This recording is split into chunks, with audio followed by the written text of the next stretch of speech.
দর্শক মণ্ডলী, আপনাদের সবাইকে আমন্ত্রণ জানাচ্ছি বিশ্ববিদ্যালয় পর্যায়ে শিক্ষার্থীদের অংশগ্রহণে সংসদীয় ধারার বিতর্ক অনুষ্ঠান বিএসবি ক্যামব্রিয়ান স্টুডেন্ট পার্লামেন্টের আজকের এই প্রতিযোগিতা দেখার জন্য।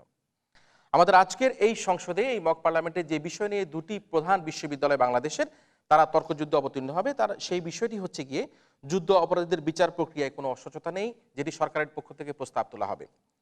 সরকারি দল হিসাবে আজকের এই ছায়া সংসদে বক্তব্য প্রদান করার জন্য আমাদের সাথে উপস্থিত রয়েছে সিটি ইউনিভার্সিটি, ঢাকা এবং বিরোধী দল হিসাবে আজকের এই স্টুডিওতে প্রতিযোগিতায় অংশগ্রহণ করছে ঢাকা ইন্টারন্যাশনাল ইউনিভার্সিটি। আসুন দর্শক মণ্ডলী, আমরা আমাদের আজকের এই সরকারি ও বিরোধী তার্কিকদের সাথে সর্বপ্রথমেই পরিচিত হয়ে নেই। সরকারি দল সিটি ইউনিভার্সিটির বক্তারা হলো মাননীয় প্রধানমন্ত্রী ও সংসদ নেতা সাখাওয়াত হোসেন সেলিম, মাননীয় আইনমন্ত্রী এ.কে নুরুল ইসলাম পলাশ এবং মাননীয় সরকার দলীয় সংসদ সদস্য শুভঙ্কর পণ্ডিত।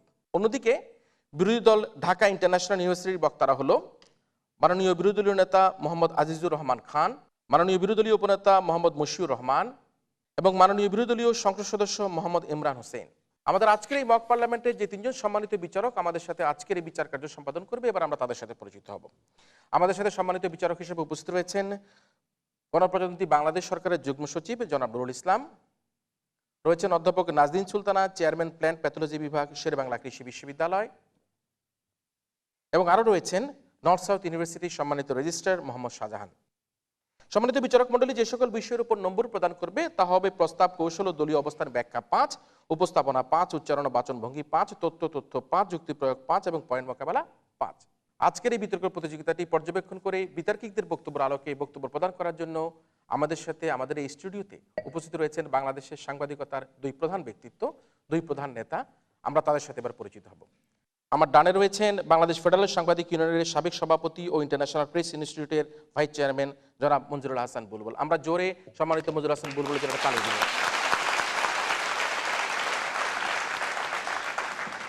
আমার বায়ে রয়েছেন জাতীয় প্রেস ক্লাবের সাবেক সভাপতি ও বাংলাদেশ ফেডারেল সাংবাদিক ইউনিয়নের মহাসচিব জনাব শওকত মাহমুদ। আমরা তার জন্য জোরে তালি দিব। আমরা আমাদের আয়োজনের শেষ প্রান্তে দুই প্রধান নেতা, দুই প্রধান সাংবাদিক বাংলাদেশের, তাদের বক্তব্য শুনবো শেষ প্রান্তে। তবে শুরু করছি আজকের এই ছায়া সংসদ। একই সাথে আহ্বান করছি এই ছায়া সংসদের মাননীয় প্রধানমন্ত্রী তথা সংসদ নেতাকে তার প্রস্তাব উত্থাপন এবং উত্থাপিত প্রস্তাবের আলোকে বক্তব্য প্রদান করার জন্য। মাননীয় সংসদ নেতা। ধন্যবাদ মাননীয় স্পিকার আমাকে সুযোগ দেওয়ার জন্য। আজকের এই মহান সংসদে আমি একটি প্রস্তাব উত্থাপন করতে চাচ্ছি, আর প্রস্তাবটি হচ্ছে এই সংসদ মনে করে যে যুদ্ধ অপরাধীদের বিচার প্রক্রিয়ায় কোনো অস্বচ্ছতা নেই। মাননীয় স্পিকার, প্রস্তাবটির দিকে লক্ষ্য করলে আমরা কয়েকটি শব্দ দেখতে পাচ্ছি। শব্দগুলো হচ্ছে যুদ্ধ অপরাধী, বিচার প্রক্রিয়া এবং কোনো অস্বচ্ছতা নেই। যুদ্ধ অপরাধী বলতে বোঝানো হচ্ছে মাননীয় স্পিকার 1971 সালে বাংলাদেশের মহান মুক্তিযুদ্ধে পাকিস্তানি হানাদার বাহিনীদের পক্ষ হয়ে বাংলাদেশের যে জনগণ হত্যা বা হত্যায় সহযোগিতা, হত্যায় ষড়যন্ত্র, ধর্ষণ, অগ্নিসংযোগের সহযোগিতা এর মতো মানবতা বিরোধী অপরাধ কার্যক্রম করেছিল, তাদেরকে আমরা যুদ্ধ অপরাধী হিসাবে আনছি মাননীয় স্পিকার। বিচার প্রক্রিয়া হিসাবে অভিহিত করা হচ্ছে মাননীয় স্পিকার উল্লেখিত অপরাধী ব্যক্তিদের বিচারের আওতায় আনতে আন্তর্জাতিক যুদ্ধ অপরাধ ট্রাইব্যুনাল সমূহ, আন্তর্জাতিক ট্রাইব্যুনালের নীতিমালা, গঠন প্রণালী, সাক্ষী, আইনজীবী, বিচারপতি, বর্তমান সরকার, আপিল বিভাগ, রাষ্ট্রপতির ক্ষমা, আসামি, আন্তর্জাতিকভাবে স্বার্থ সংশ্লিষ্ট ব্যক্তি ও সংস্থা এবং জনগণের বা জনসাধারণের দৃষ্টিভঙ্গিকে বিচার প্রক্রিয়া আওতায় আনছি মাননীয় স্পিকার।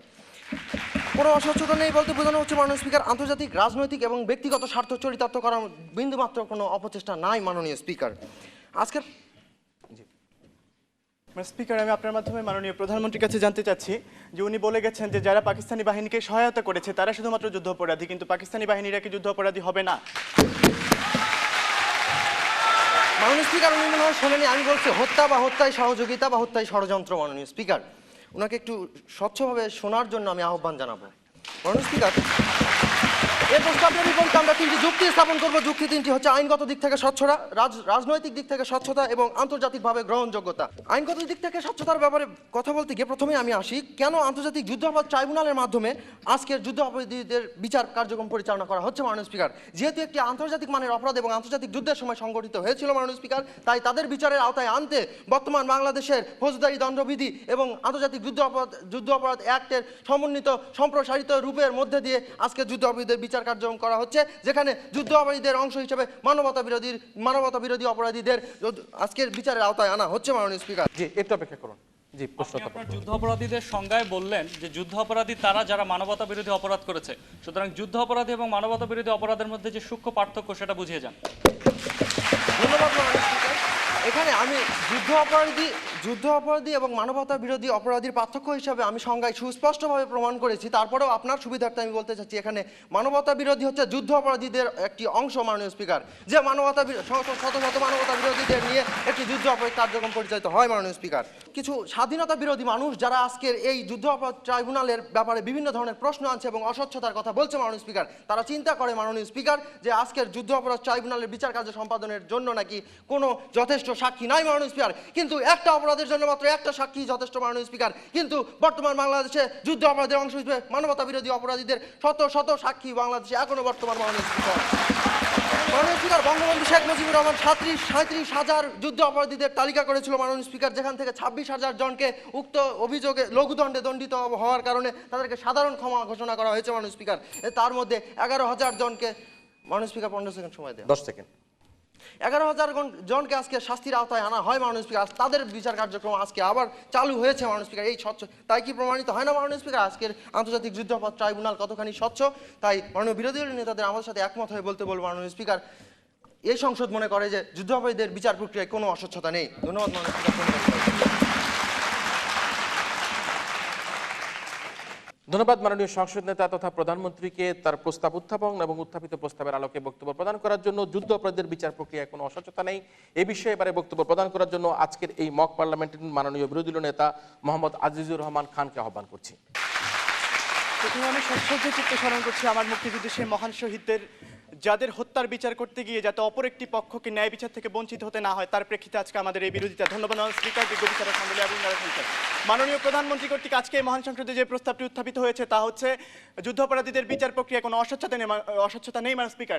আইসিজে কর্তৃক, মান স্পিকার, একটি বিচারকে স্বচ্ছ বলতে হলে কিছু প্যারামিটার দেওয়া হয়েছে, মান স্পিকার। তার মধ্যে রয়েছে ট্রাইব্যুনালের স্বচ্ছতা, বিচারক নিয়োগের স্বচ্ছতা, আইনজীবী নিয়োগের স্বচ্ছতা, উভয় পক্ষের সমান সুযোগ, ফ্রিডম অফ বায়াস, যুদ্ধাপরাধীদের তালিকা প্রস্তুতি, আন্তর্জাতিক নথিপত্র অনুসরণ, ন্যূনতম মানবাধিকার নিশ্চিত করে এবং সর্বোপরি উভয় পক্ষের সাক্ষীদের সমান সুরক্ষা দেওয়া, আমার স্পিকার।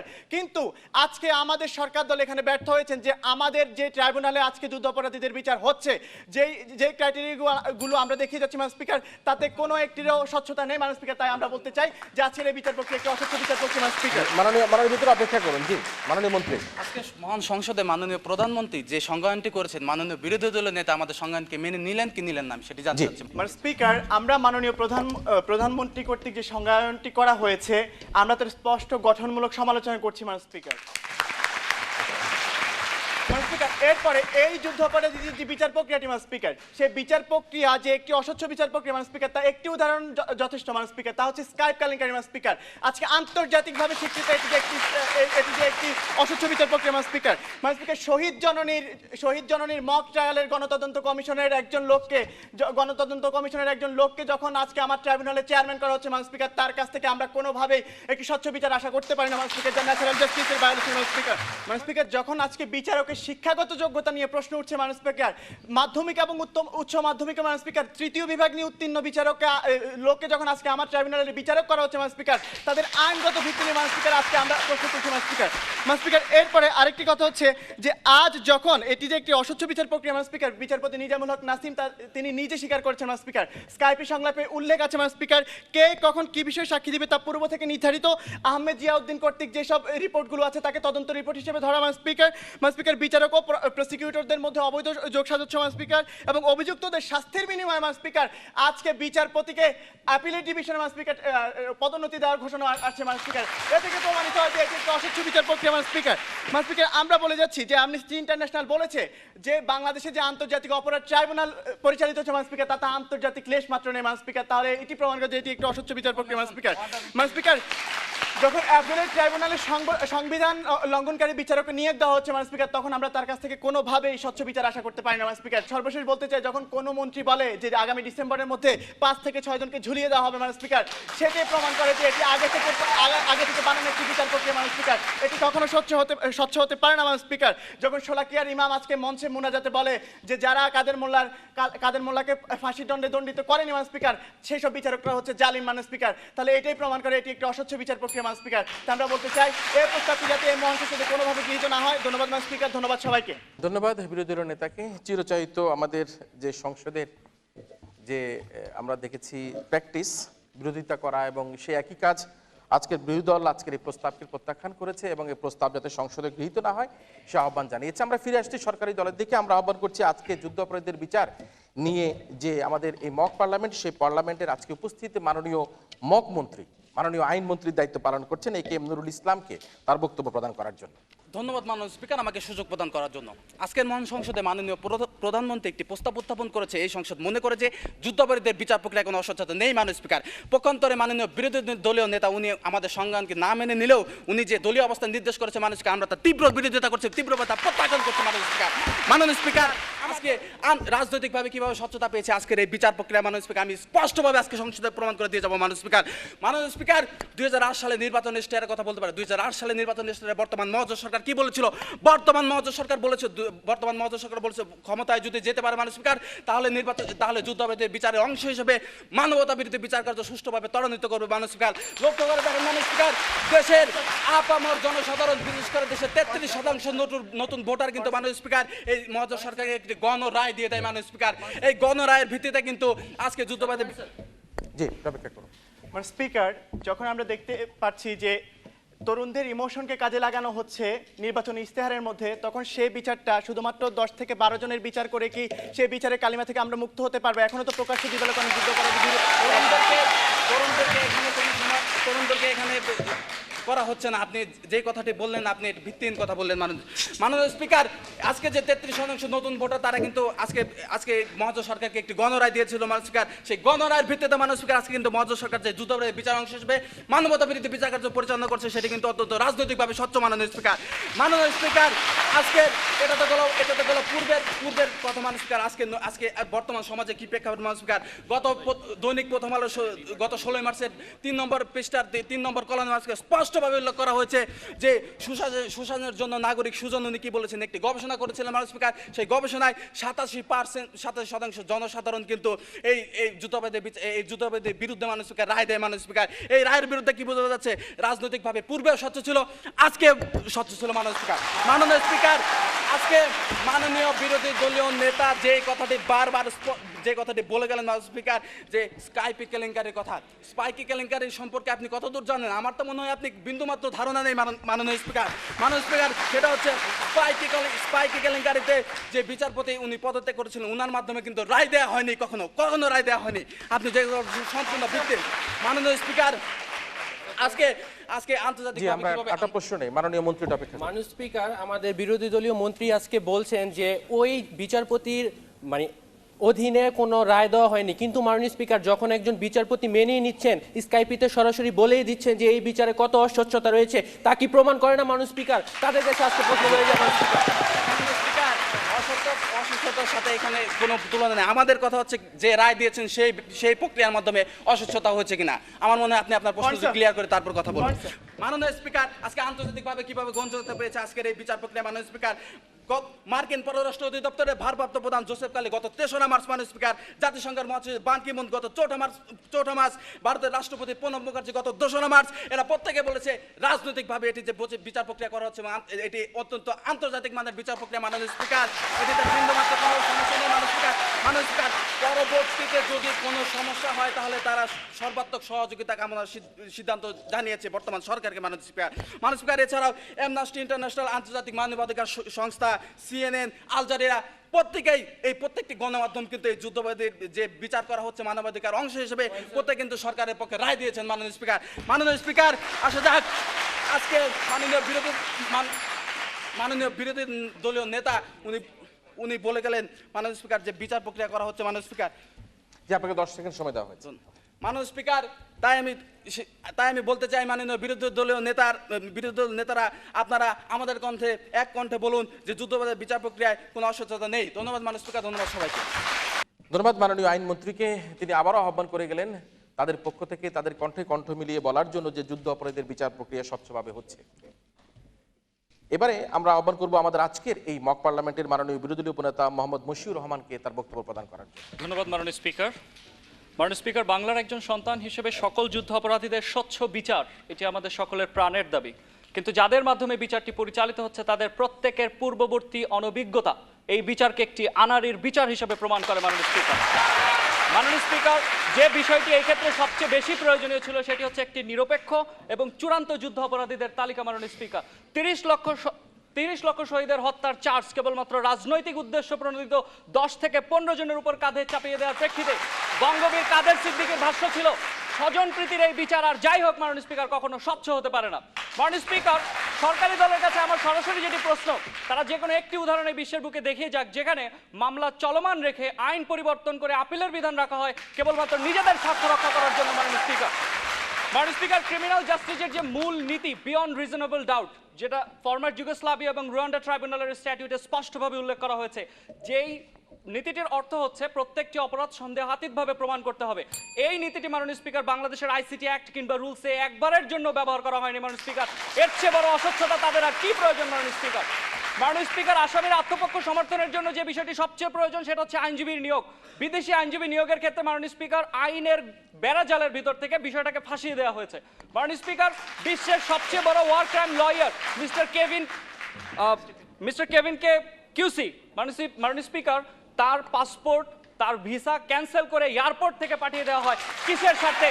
সেটা সরকারকে অবশ্যই আজকে পরিষ্কার করে যেতে হবে। মাননীয় স্পিকার, সরকারি দল থেকে একটু আগেই বলে গিয়েছেন যে ওই যে বিচারক সাক্ষ্য গ্রহণ করেছিলেন তিনি রায় প্রদান করেনি। দ্যাট মিনস মাননীয় স্পিকার, তিনি রায় প্রদান করেনি ঠিক আছে, কিন্তু তার গৃহীত সাক্ষ্যের ভিত্তিতে রায় প্রদান করা হয়েছে, এটাই এর অস্বচ্ছতার প্রধান প্রমাণ। মাননীয় স্পিকার, মাননীয় স্পিকার, আজকে ওনারা বিচার প্রক্রিয়া পরিচালনার কথা বলছেন, কিন্তু বিচার প্রক্রিয়া বা বিচার কার্যক্রম যে আইনটির মাধ্যমে পরিচালিত হয়, বাংলাদেশ অপরাধ ট্রাইব্যুনাল, ইন্টারন্যাশনাল অপরাধ ট্রাইব্যুনাল কার্যপ্রণালী বিধিমালা 2010 একবারের জন্য নামটা উল্লেখ করে নেই। মাননীয় স্পিকার, আইনের সেকশন 19-এ যে বিষয়গুলোকে সাক্ষ্য হিসেবে উপস্থাপন করা হয়েছে, film, tape record, newspaper, এগুলোর সাক্ষ্যগত মূল্য এতই দুর্বল মাননীয় স্পিকার যে এগুলো কখনোই কোনো রায়ের ভিত্তি হতে পারে না। মাননীয় স্পিকার, সেকশন 8 এবং সেকশন 11-এর দিকে তাকালে আমরা দেখতে পাই সেখানে বলা হয়েছে সরকার যে কোনো ব্যক্তিকে সাক্ষ্য গ্রহণ করার জন্য প্রেসার দিতে পারে, যদি সাক্ষ্য না দেওয়া হয় 6 মাস পর্যন্ত কারাদণ্ড দিতে পারে। মাননীয় স্পিকার, সরকার সাক্ষ্য গ্রহণের জন্য প্রেসার দিতে পারে, এটা আপনি বিশ্লেষণ করুন। সরকার সাক্ষ্য গ্রহণের জন্য হ্যাঁ, আপনি বলেছেন স্পষ্টভাবে বলে গিয়েছেন যে সরকার সাক্ষ্য গ্রহণের জন্য সাক্ষীকে প্রেসার দিয়ে থাকে। আপনি স্পষ্টভাবে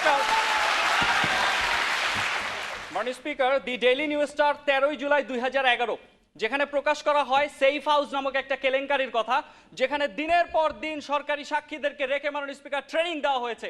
সুতরাং এখান থেকে কি প্রমাণ হয় না মাননীয় স্পিকার কত বড় দুর্নীতির আর তাদের প্রয়োজন? মাননীয় স্পিকার, এরপরে যে বিষয়টা আসে সেটা হচ্ছে তারা সাক্ষীদের বিষয় বলে গেলেন। মাননীয় স্পিকার, আমরা সাইদির মামলার দিকে যদি তাকাই, স্পষ্ট সেখানে দেখা যাচ্ছে মুক্তিযুদ্ধের যারা সাব কমান্ডার ছিলেন মাননীয় স্পিকার, আমি স্পেসিফিক্যালি কয়েকটা নাম উল্লেখ করতে পারি, সময়ের জন্য এখানে করছি না মাননীয় স্পিকার, মুক্তিযোদ্ধাদের সাক্ষ্য গ্রহণ করা হয় নাই।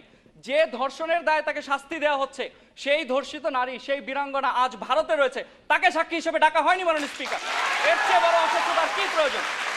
মাননীয় স্পিকার, এই ট্রাইব্যুনালের দিকে যদি তাকানো যায় তাহলে দেখা যায় তারা আরেকবার বলে গিয়েছেন সাক্ষীর কথা। মাননীয় স্পিকার, আসামি পক্ষের সাক্ষী যখন আদালতে সাক্ষ্য দিতে যায়, সুখরঞ্জন বাণী মাননীয় স্পিকার কোর্টের প্রাঙ্গণ থেকে কিডন্যাপ করা হয়। মাননীয় স্পিকার, এর চেয়ে বড় অস্বচ্ছতার কি প্রয়োজন?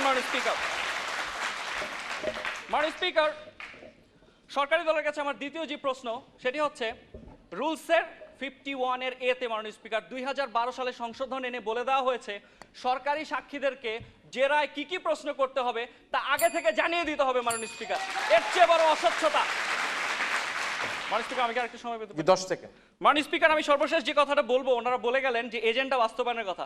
মাননীয় স্পিকার, একটি বিশেষ রাজনৈতিক দলের এজেন্ডায় যখন ভোট গ্রহণের হাতিয়ার হিসেবে একটি বিচারকে ব্যবহার করা হয়, তখন রাজনৈতিক এজেন্ডা বাস্তবায়নের এই বিচার আর যাই হোক কখনো স্বচ্ছ হতে পারে না। মাননীয় স্পিকার, যার প্রেক্ষিতে মাননীয় স্পিকার, বর্তমানে এই বিচারের অস্বচ্ছতার কারণে যে অরাজকতা সৃষ্টি হয়েছে সেটি জনগণের রাইট টু পিসের ভায়োলেশন, এবং যে ক্রাইমটি হচ্ছে ক্রাইম এগেইনস্ট পিস, এবং যার প্রেক্ষিতে অ্যামনেস্টি ইন্টারন্যাশনাল বলছে যে trial of ICTBD it's also a crime against humanity which is triable by the present tribunal. মাননীয় স্পিকার, যার প্রেক্ষিতে আমি আবেদন জানাচ্ছি আজকের এই প্রস্তাব যেন গৃহীত না হয়। ধন্যবাদ মাননীয় স্পিকার। ধন্যবাদ মাননীয় বিরোধী দলীয় উপনেতাকে। আমরা বক্তব্য শুনছি যুদ্ধ অপরাধীদের বিচার নিয়ে আমাদের এই মক পার্লামেন্টে। আমাদের সাথে দুজন অতিথি রয়েছে, বাংলাদেশের সাংবাদিকতা জগতের প্রধান 2 সাংবাদিক জনাব মঞ্জুরুল হাসান বুলবুল এবং আমাদের শ্রদ্ধেয় ব্যক্তিত্ব জনাব শওকত মাহমুদ। তাদের বক্তব্য শুনবো আমাদের আয়োজনের শেষ প্রান্তে। ফিরে আসছি সরকারি দলের দিকে, আহ্বান করছি মাননীয় সরকারি দলের সংসদ সদস্য শুভঙ্কর পণ্ডিতকে তার বক্তব্য প্রদান করার জন্য। মাননীয় স্পিকার, প্রথমেই বলতে চাচ্ছি যে ট্রাইব্যুনালটার মাধ্যমে বিচার কার্য সম্পাদন করা হচ্ছে সেই ট্রাইব্যুনালের কথা। মাননীয় স্পিকার, এই ট্রাইব্যুনালটা অত্যন্ত আন্তর্জাতিক মানসম্মত একটা ট্রাইব্যুনাল মাননীয় স্পিকার, এবং এই ট্রাইব্যুনালের যে লিপিবদ্ধ যে দণ্ডবিধি লিপিবদ্ধ করা হয়েছে সেই দণ্ডবিধি অনুসারে যে অপরাধের জন্য যে শাস্তি নির্ধারণ করা আছে তার ভিত্তিতে আজকে বিচারক রায় দিচ্ছে মাননীয় স্পিকার। এই রায় কোনো বিচারকের মন গড়া রায় না বা কোনো সরকার দলের সাজানো নাটক যেটা নয় মাননীয় স্পিকার। এই বিচার কার্য পুরোপুরি স্বচ্ছ মাননীয় স্পিকার। আপিল বিভাগের যে বিচারপতিগুলো নিয়োগ দেওয়া হয়েছে সেই বিচারপতিগুলোর একজন যদি আসামি রায়ের অপারগতা প্রকাশ করে মাননীয় স্পিকার, সে রায়টা আর হবে না মাননীয় স্পিকার। এটা কেন করা হলো মাননীয় স্পিকার প্রশ্ন আসতে পারে। এটা একমাত্রই করা হয়েছে বিচার কার্যের চুল পরিমাণ যেন অস্বচ্ছতা না থাকে তার ভিত্তিতে করা হয়েছে মাননীয় স্পিকার। আর আজকে সেটা সাধারণ নাটকীয়তা হয়ে যাচ্ছে।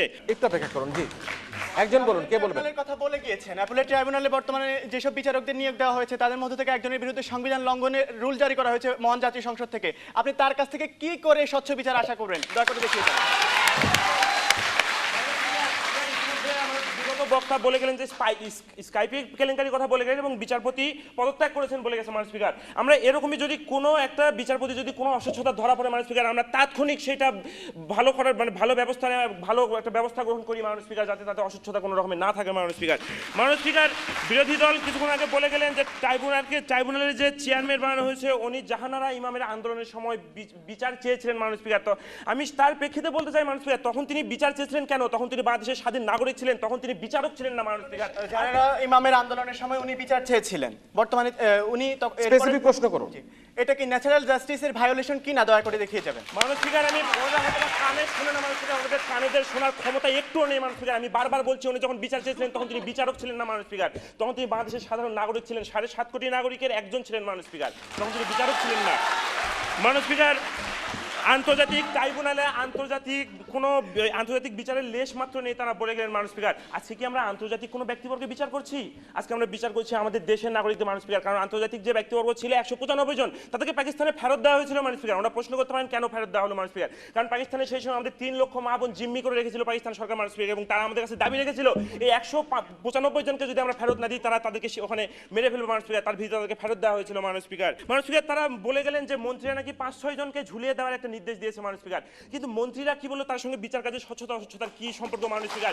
মন্ত্রীরা যা খুশি তাই করতে পারে। আপনার বিচার কার্য দেখুন, বিচার কাজের স্বচ্ছতা অস্বচ্ছতার সাথে কোনো মন্ত্রীবর্গের কোনো সম্পর্ক নেই মাননীয় স্পিকার। আজকে বিচারক নিয়োগ দেয় হচ্ছে মাননীয় রাষ্ট্রপতি মাননীয় স্পিকার, এখানে মন্ত্রীবর্গের সাথে কোনো সম্পর্ক নেই মাননীয় স্পিকার। মাননীয় স্পিকার, বিরোধী দল এখানে বলে গেলেন যে আইন পরিবর্তন করে আপিল বিভাগের ব্যবস্থা করা হলো, কিন্তু তারা এতটুকু অবহিত হলো না যে কেন এই ব্যবস্থা পরিবর্তন করা হলো মাননীয় স্পিকার। এই আইন আপিল বিভাগের এখানে আপিল বিভাগের ব্যবস্থা করা হয়েছে একই কারণে। এই মহারাষ্ট্র সরকার তো বারবার বাংলাদেশের সরকার থাকবে না মাননীয় স্পিকার, অন্য যে কোনো দল সরকার গঠন করতে পারে, তাদের সুবিধার্থে আজকে এই আপিল বিভাগের ব্যবস্থা করা হয়েছে মাননীয় স্পিকার এই ট্রাইব্যুনালে। মাননীয় স্পিকার, ওনারা বলে গেলেন বিশ্বের একজন বড় আইনজীবীকে মাননীয় স্পিকার আজকে ওনারা বলে গেলেন বিশ্বের একজন বড় আইনজীবীকে এয়ারপোর্ট থেকে ফেরত পাঠানো হয়েছে মাননীয় স্পিকার। কিন্তু আপনারা জানেন না, কোনো আন্তর্জাতিক আইনজীবী যদি বাংলাদেশে নিয়োগ দিতে হয় অবশ্যই বার কাউন্সিলের একটা সনদপ্রাপ্ত তাদেরকে নিতে হয় মাননীয় স্পিকার। তার বার কাউন্সিলের সনদপত্র ছিল না এবং তিনি পারতেন বার কাউন্সিলের সনদপত্র সংগ্রহ করতে, কিন্তু তিনি করেননি মাননীয় স্পিকার। তাকে নিয়োগ দেওয়ার জন্য বাংলাদেশের সংবিধানকে চেঞ্জ করে দিতে হবে, এটা কখনো সম্ভব না মাননীয় স্পিকার। মাননীয় স্পিকার, আমাকে 15 সেকেন্ড সময় দেওয়া হবে। 10 সেকেন্ড। মাননীয় স্পিকার, আমি যে যুক্তিগুলো উপস্থাপন করেছি তাতে আমি অবশ্যই বিশ্বাস করছি যে আমি প্রমাণ করতে পেরেছি যুদ্ধাপরাধীদের বিচার প্রক্রিয়া কোনো অস্বচ্ছতা নেই। তাই আমি বিরোধী দলকে আহ্বান জানাবো আমাদের সঙ্গে সমবেত কণ্ঠ উচ্চারিত করুন এই সংসদ মনে করে যে যুদ্ধাপরাধী বিচার প্রক্রিয়া কোনো অস্বচ্ছতা নেই। ধন্যবাদ মাননীয় স্পিকার, ধন্যবাদ সবাইকে। ধন্যবাদ মাননীয় সদস্য সরকারি দলের। আমরা এবারে আমাদের এই পর্বের সর্বশেষ বক্তা মাননীয় বিরোধী দলের সংসদ সদস্য ঢাকা ইন্টারন্যাশনাল ইউনিভার্সিটির তার্কিক মোহাম্মদ ইমরান হোসাইনের কাছ থেকে তার বক্তব্য শুনুন। মাননীয় স্পিকার, শুরুতেই আপনাকে ধন্যবাদ আমাকে সুযোগ প্রদানের জন্য। মাননীয় স্পিকার, আজকে শুরুতেই আমরা আমাদের বিতর্কের জায়গাটি পরিষ্কার করতে চাই। মাননীয় স্পিকার, এই দেশে এমন মানুষ খুব কমই খুঁজে পাওয়া যাবে যারা যুদ্ধ অপরাধের বিচার চায় না। মাননীয় স্পিকার, স্পষ্ট করে বলতে চাই যুদ্ধ অপরাধের স্বচ্ছ বিচার আমরাও চাই। তবে আজ সরকারি দল যে বিষয়টি দাবি করছে যে যুদ্ধ অপরাধের বিচার প্রক্রিয়ায় কোনো অস্বচ্ছতা নেই, মাননীয় স্পিকার আমাদের বিরোধ সেই জায়গায়। মাননীয় স্পিকার, লক্ষ্য করুন এই মহান সংসদে যখন সরকারি দল জোর গলায় দাবি করছে যে যুদ্ধ অপরাধীদের বিচারে কোনো অস্বচ্ছতা নাই, মাননীয় স্পিকার তখনই ঘটছে মাননীয় স্পিকার স্কাইপ কেলেঙ্কারির মতো ঘটনা। মাননীয় স্পিকার, আপনার মাধ্যমে তাদের কাছে আমার সরাসরি প্রশ্ন, যদি যেই ট্রাইব্যুনাল যুদ্ধ অপরাধের বিচার করবে সেই ট্রাইব্যুনালের খোদ বিচারপতি যদি মনে করছেন যে সরকার পাগল হয়ে গেছে, নির্দিষ্ট একটি সময়ের মধ্যে যাতা একটি রায় চাচ্ছেন, তাহলে কিভাবে এই বিচার অস্বচ্ছ হলো মাননীয় স্পিকার? মাননীয় স্পিকার, আমরা জানি মুক্তিযুদ্ধ পরবর্তী সময়ে যারা আলবদর, রাজাকার, আলশামস ছিলেন তাদের শনাক্ত করার জন্য দালাল আইন প্রণীত হয়েছে, যার মাধ্যমে 36,000 ব্যক্তিকে অভিযুক্ত করা হয়েছিল মাননীয় স্পিকার। কিন্তু লক্ষ্য করুন, মজার ব্যাপার মাননীয় স্পিকার, আজকে এই যুদ্ধ অপরাধের যায় যারা আটক অথবা যারা অভিযুক্ত হয়েছে তাদের কেউ ওই 36,000 ব্যক্তির মধ্যে ছিল না মাননীয় স্পিকার। মাননীয় স্পিকার, মাননীয় স্পিকার, আমরা জানি একটু অপেক্ষা করুন, আমরা একটা প্রশ্ন নিই। মাননীয় স্পিকার, দালাল আইনের মাধ্যমে যে 36,000 যুদ্ধ অপরাধী চিহ্নিত করা হয়েছিল, এই তথ্য সূত্রটা তিনি কোথা থেকে পেয়েছেন? মাননীয় স্পিকার, আমি ওনাকে অনুরোধ করব 11 জুলাই 2011 ডেইলি স্টার পত্রিকার 11 নম্বর পৃষ্ঠাটি আপনি দয়া করে দেখে নেবেন মাননীয় স্পিকার। মাননীয় স্পিকার, একটি ক্রিমিনাল অফেন্স নিষ্পত্তির ক্ষেত্রে ডকুমেন্টারি এভিডেন্স অথবা আই উইটনেসের গুরুত্ব কত আমরা জানি, কিন্তু এই ট্রাইব্যুনালের বিচার প্রক্রিয়াটি দেখুন মাননীয় স্পিকার। আমি আপনি কোনো নির্দিষ্ট ম্যাজিস্ট্রেট অথবা তদন্তকারী সংস্থার কাছে গেলাম মাননীয় স্পিকার, আমার সাক্ষ্য দিলাম, যে সাক্ষ্যটি আদৌ সত্য না মিথ্যা তা যাচাইয়ের কোনো সুযোগ নেই। সেই সাক্ষ্য আদালত গ্রহণ করছে, তার উপর নির্ভর করে নির্ধারিত হচ্ছে একজন মানুষের জীবন মরণ। মাননীয় স্পিকার, একজনের বিচার অপরজনের নামে চালিয়ে দেওয়া এই ট্রাইব্যুনালের একটি অন্যতম অস্বচ্ছতা মাননীয় স্পিকার। মাননীয় স্পিকার, লক্ষ্য করুন, সম্প্রতি রায় হওয়া দেলোয়ার হোসেন সাইদি মামলায় দেলোয়ার হোসেন সাইদি যুদ্ধের সময় সেই দেলু রাজাকার কিনা তা প্রসিকিউশন প্রমাণ করতে ব্যর্থ হয়েছে মাননীয় স্পিকার। এছাড়াও এই মামলায় যারা সাক্ষী প্রদান করেছেন মাননীয় স্পিকার, তারা সবাই দেলু রাজাকার বা দেলোয়ার শিকদার রাজাকার বলে উল্লেখ করেছেন মাননীয় স্পিকার। কিন্তু মাননীয় স্পিকার, অস্বচ্ছতা আরো আছে মাননীয় স্পিকার। সাইদিকে যে দুইটি অভিযোগে মৃত্যুদণ্ডাদেশ দেওয়া হয়েছে তার মধ্যে একটি হলো ইব্রাহিম কুট্টি হত্যা মামলা, কিন্তু লক্ষ্য করুন মাননীয় স্পিকার, যুদ্ধ পরবর্তী সময় তার নিজের স্ত্রী যখন এই হত্যা মামলার অভিযোগ দায়ের করলেন, তখন সেই অভিযোগের তালিকায়, সাক্ষী তালিকায় কোথাও দেলোয়ার শিকদার, দেলোয়ার হোসেন সাইদি অথবা দেলু রাজাকারের নামটি বলিত ছিল না মাননীয় স্পিকার। মাননীয় স্পিকার, এরপরও যদি আমাদের আজকে বুঝিয়ে যেতে হয় যে এই বিচার স্বচ্ছ নয়, মাননীয় স্পিকার, শাহবাগের গণজাগরণ মঞ্চ দারুণভাবে এটি প্রমাণ করেছে মাননীয় স্পিকার। আমি আর 10 সেকেন্ড, জি 10 সেকেন্ড। দারুণভাবে প্রমাণ করেছে মাননীয় স্পিকার, যেদিকে হত্যা, গণহত্যা, ধর্ষণ, লুটের জন্য একদিকে কাদের মোল্লাকে দেওয়া হলো যাবজ্জীবন কারাদণ্ড, অপরদিকে এই গণজাগরণ মঞ্চের দাবির চাপে আপনি মাত্র 2টি অভিযোগ প্রমাণ হওয়া সত্ত্বেও সাইদিকে দিচ্ছেন ফাঁসি, আবার বলছেন এই বিচার স্বচ্ছ। মাননীয় স্পিকার, মাননীয় স্পিকার, আমার বক্তব্যের শেষ প্রান্তে আমি জাস্ট এই কথাটি বলতে চাই মাননীয় স্পিকার, এরপরে যদি ওনারা দাবি করেন যে এই বিচার স্বচ্ছ, তাহলে আপনাদের জন্য একটি কথা মনোযোগ দিয়ে শুনবেন, আর সেটি হলো গোসল করিব, সাঁতার কাটিব, মাথা ভিজাইব না, সত্যকে জানিয়া শুনিয়া স্বীকার করিব না। এই প্রস্তাবটি যেন আজকে গৃহীত না হয় মাননীয় স্পিকার। ধন্যবাদ সবাইকে। ধন্যবাদ মাননীয় সদস্য। বিরোধী দলের আমরা বাগে বাগে লড়াইয়ের একটা আজকে যুদ্ধ দেখতে পাচ্ছি। অবশ্যই এটি কোনো অস্ত্রের যুদ্ধ নয়, এটা শানিত তর্কের যুদ্ধ। যে যুদ্ধের ময়দানে, যে শানিত তর্কের যুদ্ধের ময়দানে দুজন প্রধান সাংবাদিক বাংলাদেশে উপস্থিত রয়েছেন, আমরা আগেই জানিয়েছি। আমার ডানে রয়েছেন জনাব মঞ্জুরুল হাসান বুলবুল এবং রয়েছেন জনাব শওকত মাহমুদ। আমরা এক কথা তাদের দুজনকেই তারকা সাংবাদিক হিসেবে চিহ্নিত করি। তাদের বক্তব্য আমরা খানিকটা পরে শুনবো, তবে তার পূর্বে আমরা যুক্তি খণ্ডন পর্বে দুদলের প্রধানদের আবার বক্তব্য শুনে নিই, এবং সেই কারণেই সর্বপ্রথমে যুক্তি খণ্ডন পর্বে আমি আহ্বান করছি মাননীয় বিরোধী দলের নেতাকে তার বক্তব্য পুনরায় পেশ করার জন্য। ধন্যবাদ মাননীয় স্পিকার। আজ অনেক বেশি বিস্মিত হচ্ছি যখন আমরা এতগুলো যুক্তি প্রদানের পরও আমাদের সরকার দল মেনে নিচ্ছে না যে এই বিচার প্রক্রিয়াটি একটি অস্বচ্ছ বিচার প্রক্রিয়া মাননীয় স্পিকার। তাহলে তাদেরকে আর কি বললে মাননীয় স্পিকার তারা বিশ্বাস করে? যেহেতু ওনারা বলেছে যে যেহেতু এটা আমাদের দেশীয় ব্যাপার, এটা আন্তর্জাতিক আইন হতে পারে না, তাহলে মাননীয় স্পিকার কেন আজকে যে ট্রাইব্যুনালে বিচার করা হচ্ছে তাকে কেন আন্তর্জাতিক অপরাধ ট্রাইব্যুনাল বলা হচ্ছে মাননীয় স্পিকার? এটা প্রমাণ করে যে আজকে একটি অস্বচ্ছ বিচার মাননীয় স্পিকার। মাননীয় স্পিকার, আমরা একটা জিনিস দেখে গিয়েছি যে মাননীয় স্পিকার সেফ হাউস কেলেঙ্কারি, আমরা দেখে গেছি স্কাইপে সংলাপ মাননীয় স্পিকার, এগুলো প্রমাণ করে এটি একটি অস্বচ্ছ বিচার মাননীয় স্পিকার। মাননীয় স্পিকার, যখন বলা হয় যে যখন মাননীয় প্রধানমন্ত্রী নিজে আইসিজের শর্তগুলো একটি বিচার স্বচ্ছ হতে হলে যেসব শর্ত আছে সেগুলো উনি এড়িয়ে যান, তখন প্রমাণ করে যে এটি একটি অস্বচ্ছ বিচার প্রক্রিয়া মাননীয় স্পিকার। আমরা এটা বলতে চাই যে মাননীয় স্পিকার, আজকে আমার দল সম্পূর্ণরূপে সমর্থ হয়েছে যে আন্তর্জাতিক অপরাধ ট্রাইব্যুনাল নামে বাংলাদেশের যে যুদ্ধ অপরাধীদের বিচার প্রক্রিয়া চলছে মাননীয় স্পিকার, এটি একটি অস্বচ্ছ বিচার প্রক্রিয়া। এটি শুধুমাত্র রাজনৈতিক প্রতিপক্ষকে ঘায়াল করার জন্য বিচার প্রক্রিয়া মাননীয় স্পিকার। মাননীয় স্পিকার, এক্ষেত্রে আমরা বলি আমরা অনেকগুলো প্রশ্ন তাদেরকে ছুড়ে দিয়ে গিয়েছিলাম মাননীয় স্পিকার, আমরা তার একটির উত্তর সরকার দল থেকে পাইনি মাননীয় স্পিকার। আশা করছি তা পাবো মাননীয় স্পিকার। সর্বশেষ আমরা বলতে চাই যে চোখ থাকিতে অন্ধ সে আলোকের দুনিয়ায়, সিন্ধু সেচিয়া বিষ পায় তারা অমৃত নাই পায় মাননীয় স্পিকার। আমরা আশা করছি আপনারা চোখ থাকিতে অন্ধের মতো কাজ করবেন না, সুযোগ এসেছে আমাদের সাথে কণ্ঠ মিলিয়ে বলুন যে আজকে যে আন্তর্জাতিক অপরাধ ট্রাইব্যুনালে যে যুদ্ধাপরাধীদের বিচার প্রক্রিয়া হচ্ছে তা একটি অস্বচ্ছ বিচার প্রক্রিয়া মাননীয় স্পিকার। এই প্রস্তাব যাতে এই মহান সংসদে কোনোভাবে গৃহীত না হয়। ধন্যবাদ মাননীয় স্পিকার। ধন্যবাদ সবাইকে।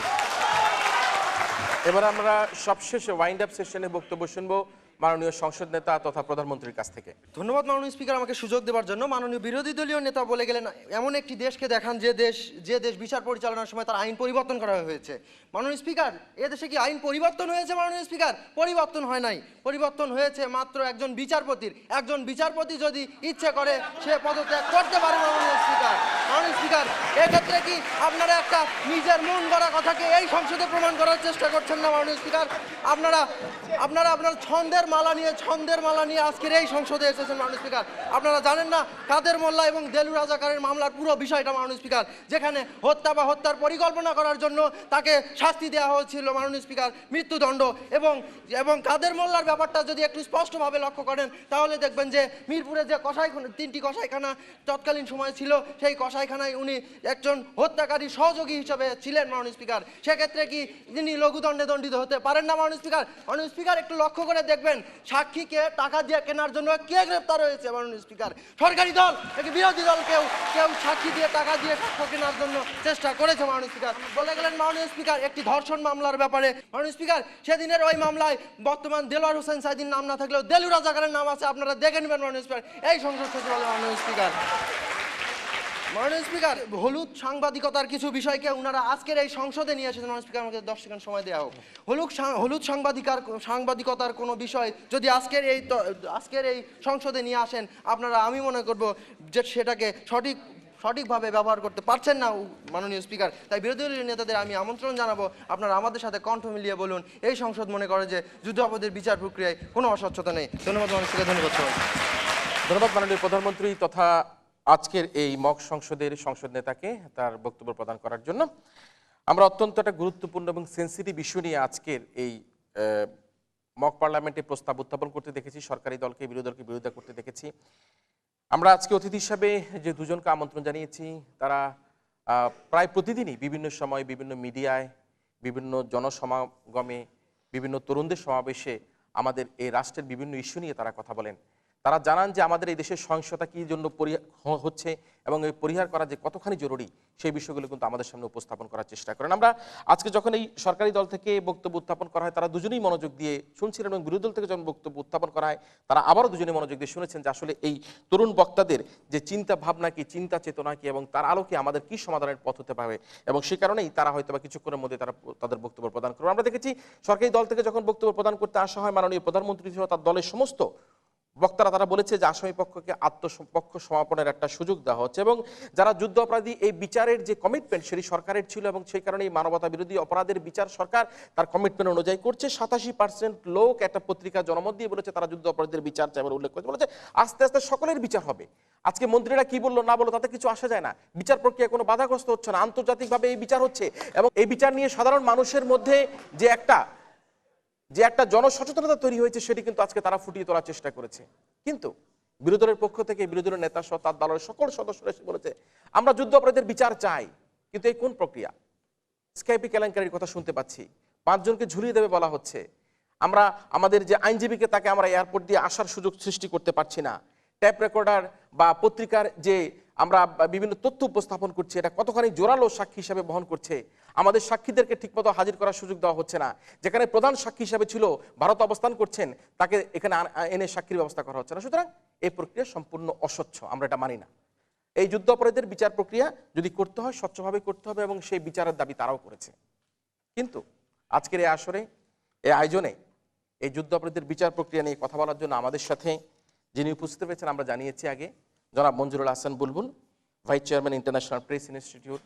তিনি জানাবেন এবারে তার কথাগুলো আমাদের তরুণ বিতার্কিকদের বক্তব্যের আলোকে। বক্তব্য রাখছেন জনাব মঞ্জুরুল হাসান বুলবুল। ধন্যবাদ মাননীয় স্পিকার। আমরা এতক্ষণ যাবৎ বক্তব্য শুনলাম, আমি এবং শওকত মাহমুদ। আমরা আমাদের বিতর্ক করি টেলিভিশনে বা বাইরে, আজকের অনুষ্ঠান আমাদের বিতর্কের অনুষ্ঠান না। মানুষ যেটা বাস্তবে পায় না সেটার জন্য মানুষের আকাঙ্ক্ষা থাকে সবচাইতে বেশি। কাজে আমার আকাঙ্ক্ষাটি ছিল আমাদের জাতীয় সংসদ, প্রকৃত জাতীয় সংসদ যদি এইরকম একটা বিতর্কের জায়গা হতে পারত আমরা সবচাইতে খুশি হতে পারতাম। একটি রাষ্ট্রকে যখন এগিয়ে নিতে হয় তখন সরকারি দলকে যেমন ভূমিকা রাখতে হয়, তার সঙ্গে যাবতীয় বিতর্কের মধ্য দিয়ে বিরোধী দলকে অংশগ্রহণ করতে হয়। সেই জায়গাটাই তো আরেকটি প্রত্যাশা ছিল যে যদি আমাদের সংসদের বিরোধী দল এবং সরকারি দল যুদ্ধাপরাধীদের বিচার প্রক্রিয়া সহ অন্য অনেক বিষয়ে একমত হয়ে এগিয়ে যেতে পারতো, তাহলে আমাদের যে প্রত্যাশার জায়গা সেই জায়গাটা পূরণ হতো। আমি যেটি মনে করি যে এখানে সরকারি দল তার বক্তব্য উপস্থাপন করেছে, বিরোধী দল অত্যন্ত যুক্তিসঙ্গতভাবে তাদের বক্তব্য উপস্থাপন করেছে। যুক্তির বিরুদ্ধে যদি লাঠি এসে দাঁড়ায়, তথ্যের বিনিময়ে যদি লাঠি এসে দাঁড়ায়, তাহলে সেই সমাজটিকে আর সভ্য সমাজ বলা যায় না। সেই জন্যই একটি দেশের গণতান্ত্রিক পরিকাঠামোর সবচাইতে সর্বোচ্চ যে প্রতিষ্ঠান, সেই প্রতিষ্ঠান হচ্ছে জাতীয় সংসদ, এবং সেই সংসদে যত জোরালো ভাষায়, যত তীক্ষ্ণ ভাষায়, যত জোরালো যুক্তিতে বিতর্ক হবে এবং বিতর্কের মধ্য দিয়ে যে সিদ্ধান্ত আসবে সেটি হচ্ছে সভ্যতার সূচক। কিন্তু দুঃখজনকভাবে আমি এই কথা বলতে চাই না যে আমরা অসভ্যতার সূচকে নেমে গেছি, কিন্তু দুঃখজনকভাবে এই কথা স্বীকার করতে আমার কোনো দ্বিধা নাই যে সভ্যতার সেই জায়গাটিতে আমরা আমাদের অবস্থানকে খুব জোরালোভাবে স্পষ্ট করতে পারছি না। আমি যে কথাটি বলতে চাই যে আমাদের তরুণ বিতার্কিকরা তাদের পক্ষে এবং বিপক্ষে খুব জোরালোভাবে শানিত ভাষায়, স্পষ্ট ভাষায় বক্তব্য রেখেছেন। এবং আমরা যারা টেলিভিশনে কাজ করি, আমরা উচ্চারণ, উপস্থাপন এটিকে খুব বড় গুরুত্ব দেই। আমাদের রাজনীতিতে খুব অল্প সংখ্যক মানুষ আপনি পাবেন যারা মানে খুব শুদ্ধ ভাষায়, পরিশীলিত ভাষায় সুন্দর উপস্থাপন করতে পারেন। কাজে এইখানে যখন এই তরুণদের মধ্যে এই পরিশীলিত উচ্চারণ দেখি, প্রমিত উচ্চারণ দেখি এবং সুন্দর উপস্থাপন দেখি, তখন আশান্বিত হই যে তারা যদি কোনোদিন রাজনীতিতে আসেন, কোনোদিন জাতীয় রাজনীতিতে অবদান রাখেন, যুক্তিতর্কের বিষয়বস্তু যাই হোক, অন্তত উপস্থাপন এবং প্রমিত উচ্চারণের জায়গায় একটা বড় পরিবর্তন আসবে। আমি দুই পক্ষের বিতার্কিকদের ধন্যবাদ জানাই, যারা অনুষ্ঠান দেখলেন তাদেরকেও ধন্যবাদ জানাই। এবং এই বিতর্কের মধ্য দিয়ে যদি একটি চেতনার জায়গায় আমরা একমত হতে পারি যে আমরা একটা যুক্তির সমাজ এবং এক পক্ষকে আরেক পক্ষকে গ্রহণ করার, শোনার সমাজটা গড়ে তুলতে পারি, তাহলে আমার ধারণা যে আমরা একটা বড় অর্জন করতে পারবো। রাজনৈতিক মতভেদ থাকবে, রাজনৈতিক মতভিন্নতা থাকবে, রাজনৈতিক প্রশ্নে নানা বিতর্ক থাকবে, কিন্তু সেটি যাতে বিদ্বেষের রূপ না নেয়, আমরা যাতে পরস্পরকে ঘৃণা না করি, আমরা যাতে পরস্পরকে শত্রু বানিয়ে না ফেলি। বিতর্কের মধ্য দিয়ে দুই পক্ষ কিন্তু শত্রু না, দুই পক্ষই যার যার অবস্থানে যুক্তিতর্ক পেশ করলেন, কিন্তু এক পক্ষ আরেক পক্ষকে, যেটাকে বলা হয় যে পলিটিক্স অফ এলিমিনেশন, যে আমি জিতবো এবং আরেক পক্ষকে ধূলিসাৎ করে দেব, এইটি কিন্তু কোনো সভ্য এবং যুক্তিবাদী সমাজের সূচক নয়। আমাদের প্রজন্ম হয়তো এইরকম একটি সমাজকে নেতৃত্ব দেবে, যে সমাজ হবে যুক্তির সমাজ, যে সমাজ হবে পরস্পরকে গ্রহণ করার সমাজ, যে সমাজ হবে মতভিন্নতার সমাজ, কিন্তু কিন্তু ব্যক্তিগত বিদ্বেষের সমাজ হবে না। কিন্তু দুঃখজনকভাবে আমাদের প্রজন্ম সেটা হয়তো পারে নাই।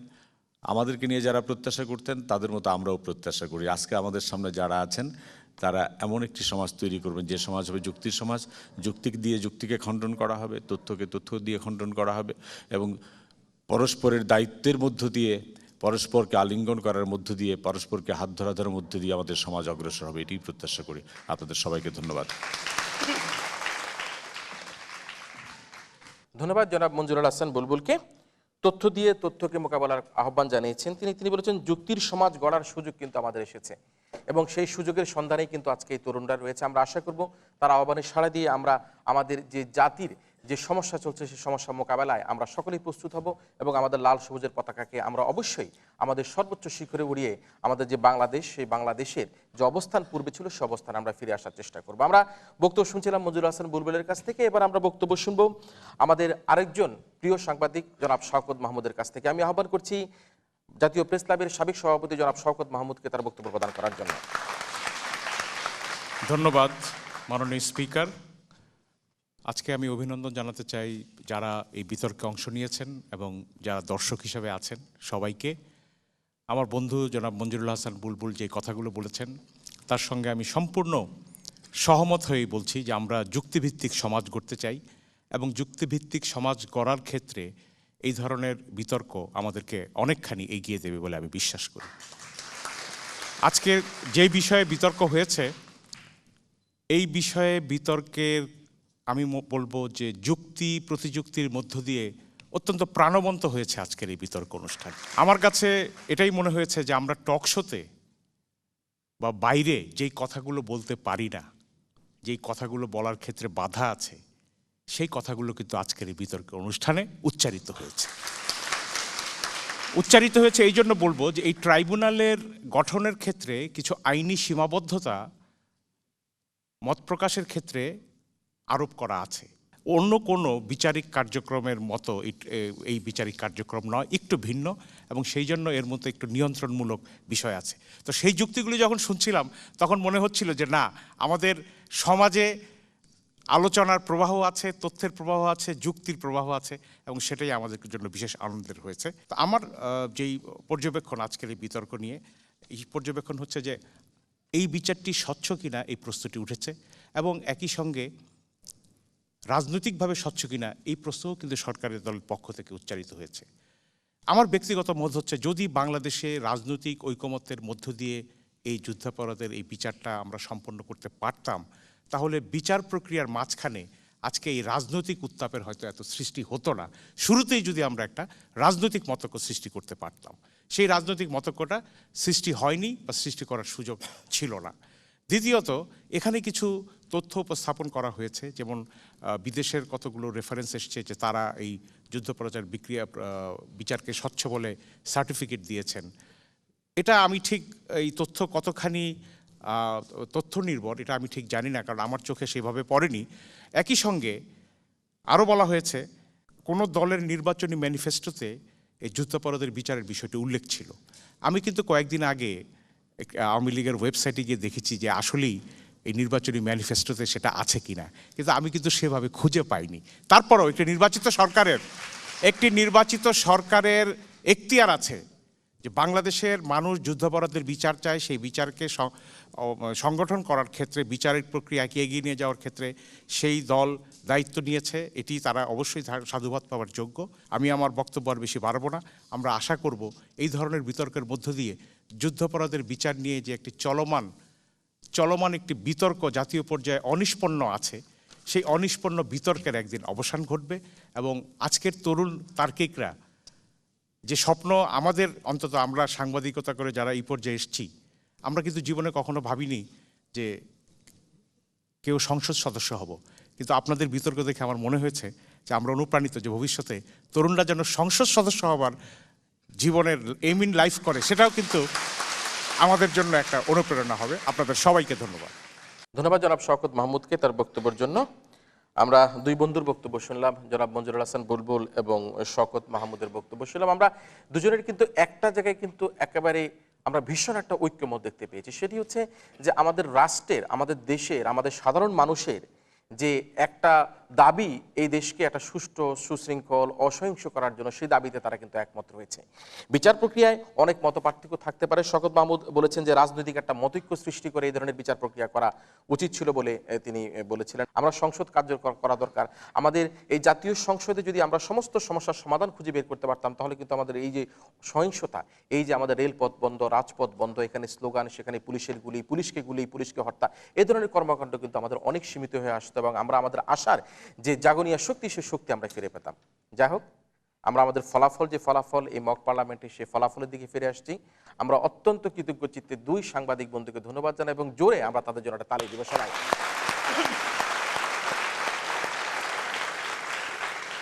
একই সাথে আমরা আমাদের যে ফলাফল, যেটি আজকের এই প্রস্তাব ছিল মক পার্লামেন্টে, সরকারি দলের পক্ষ থেকে প্রস্তাবটি উত্থাপন করা হয়েছিল, যুদ্ধ অপরাধীদের বিচার প্রক্রিয়ায় কোনো অস্বচ্ছতা নেই। যারা এই প্রস্তাবের পক্ষে আছেন তারা হা বলুন।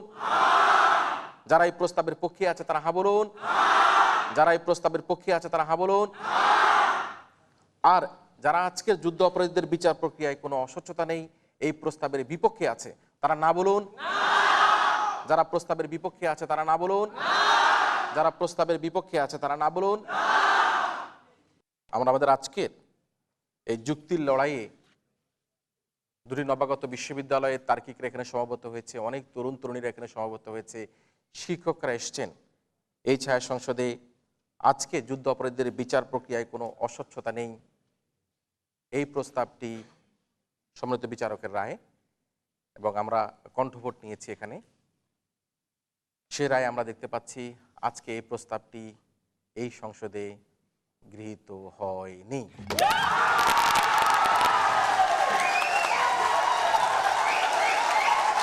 যেহেতু প্রস্তাবটি এই সংসদে গৃহীত হয়নি, সে কারণে বলতে হচ্ছে আজকের এই মক পার্লামেন্টে না যুক্ত হয়েছে এবং না যুক্ত হয়েছে। না যুক্ত হওয়ার কারণে আমরা আজকের এই প্রতিযোগিতায় বিরোধী দল ঢাকা ইন্টারন্যাশনাল ইউনিভার্সিটিকে বিজয়ী বলে ঘোষণা করছি। ধন্যবাদ জানাই ঢাকা ইন্টারন্যাশনাল ইউনিভার্সিটির বক্তাদের, একই সাথে আরো অনেক বেশি ধন্যবাদ জানাই সিটি ইউনিভার্সিটির বক্তাদের, তাদের চমৎকার, বিশেষ করে তাদের আইনমন্ত্রী এবং সংসদ সদস্য, তাদের চমৎকার বক্তব্যের জন্য তাদেরকেও আমরা ধন্যবাদ জানাই। আশা করি পরবর্তী আয়োজনে, পরবর্তী আসরে তারা আরো চমৎকার বক্তব্য রেখে তাদের জয় ছিনিয়ে নেবে। সুপ্রিয় দর্শক মণ্ডলী, আপনারা যারা তখন টেলিভিশনের পর্দায় দেশে অথবা বিদেশে আমাদের এই বিএসবি ক্যামব্রিয়ান স্টুডেন্ট পার্লামেন্ট দেখলেন, আপনাদের সবাইকে আমাদের আগামী ছায়া সংসদ দেখার আমন্ত্রণের মধ্যে দিয়ে আজকের মতো স্টুডেন্ট পার্লামেন্ট এখানে শেষ করছি।